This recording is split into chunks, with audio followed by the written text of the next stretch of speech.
Siang dok, ketemu lagi nih. Wah, siang Mas. Gimana kondisi perasaannya? Masih ada muncul-muncul nggak tuh serangan paniknya? Iya dok, kemarin bahkan panik saya baru kambuh. Waduh, apa ada pencetus stres baru Mas? Kemarin saudara saya ada yang tiba-tiba pingsan dok. Saya coba bangunin kok diam aja. Terus saya lihat dia nggak napas. Langsung saya coba kasih bantuan dok, genjot-genjot dada, tapi masih nggak bangun. Langsung saya panik, terus bawa ke RS. Tapi nyampe di rumah sakit, saudara saya ternyata udah meninggal. Astaga, saya turut berduka cita ya Mas ya. Lalu gimana sekarang kondisi perasaannya? Ya, gimana ya dok? Saya jadi mikir, apa jangan-jangan karena saya salah nolongnya, makanya dia meninggal. Sedih saya dok, sama rasa bersalah ini. Hmm, ya, saya bisa mengerti perasaannya Mas. Memang sih yang Mas lakukan kemarin tuh ada banyak yang kurang betul. Tapi nggak bisa disalahin ke Mas nih kalau akhirnya korbannya tidak tertolong. Karena kan Mas sudah berniat baik untuk menolong. Oh, gitu dok. Yang benernya emang gimana? Sebenarnya di awal udah bener tuh Mas mengenali gejala henti jantung pada korban karena kan memang tidak sadar, terus tidak terlihat bernapas juga. Yang kurang tepat atau salah itu setelahnya, mestinya jangan langsung pijet jantung atau tekan-tekan dada, tapi panggil ambulans dulu atau minimal telepon rumah sakit terdekat. Lah, tapi kalau gitu malah waktu kebuang buat telepon kan dok? Bukannya malah makin berisiko ya lama-lama. Kebalik justru logikanya, apalagi kalau Mas situasinya nolong sendirian, resiko nanti staminanya habis karena nggak ada yang bantuin.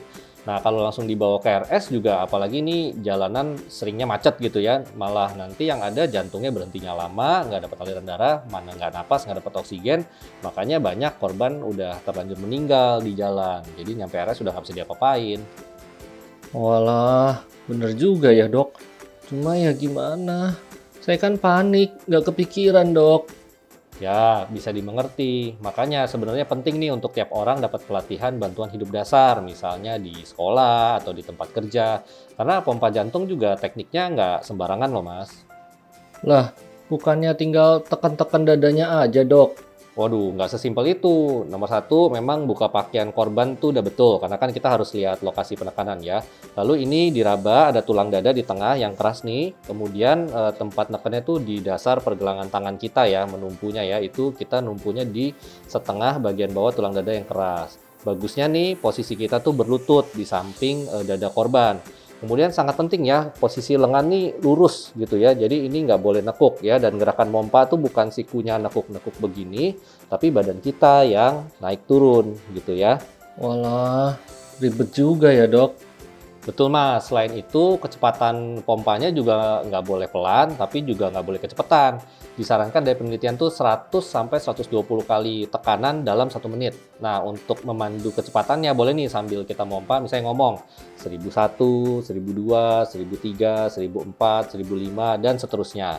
Lalu seberapa dalam nekennya? Nah, itu kurang lebih disarankan sekitar 5 cm atau kalau dilihat ketebalan dada korban itu sekitar sepertiga sampai setengah dada itu harus ketekan ke bawah.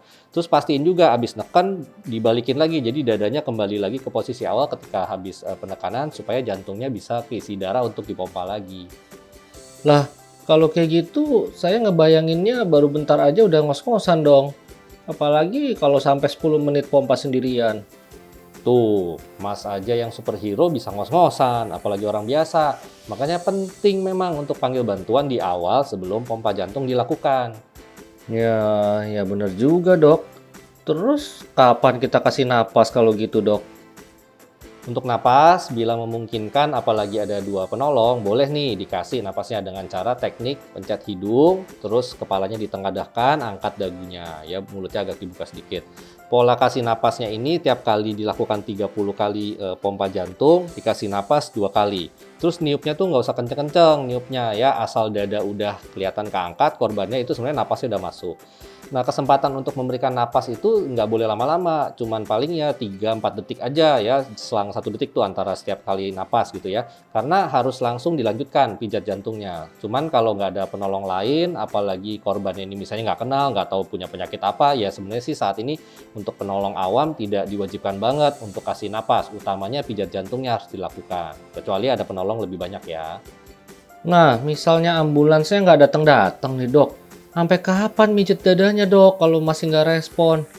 Nah, syarat menghentikan bantuan hidup dasar nomor satu, ya mudah-mudahan sih korbannya berespon ya, entah batuk atau kelihatan ada napas atau bangun gitu ya. Syarat nomor dua, penolong yang lebih ahli sudah datang, ambulansnya datang misalnya. Atau yang terakhir ya penolongnya kecapean, masnya kecapean nih misalnya. Daripada korbannya nambah, misalnya udah ada korban henti jantung, terus ditambah yang nolong pingsan, ya ditambah repot nanti. Oh, begitu dok. Mau nggak mau mesti latihan ya cara ngasih bantuan yang bener. Ya Mas, semoga bisa berguna ya. Apalagi Mas kan nih superhero, kemungkinan bisa banyak nih nemuin kejadian-kejadian kayak begini. Mudah-mudahan yang lain bisa selamat.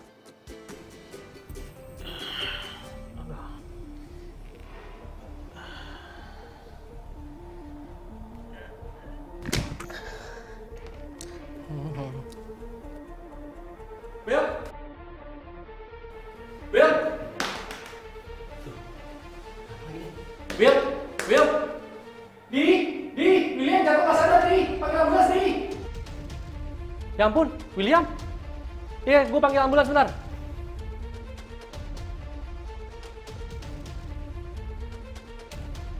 Halo, ya selamat siang. Ya saya Aldi, ini mau melaporkan ada gawat darurat di rumah saya mas. Teman saya pingsan nih, terus kayaknya nggak napas tuh, lagi dikasih pijat jantung sama teman saya yang satu lagi. Ya, tolong kirim ambulans ya. Oh ya, korbannya ini mas laki-laki, usianya sekitar 30 tahunan ya. Alamat ini di Bekasi Timur mas, rumahnya persis di sebelah rumah sakit Cepat Waras. Kira-kira berapa lama ya mas ambulansnya datang ya mas? Oh iya cepetan mas ya. Ya ditunggu mas, ya cepetan. Makasih mas. Ya siang.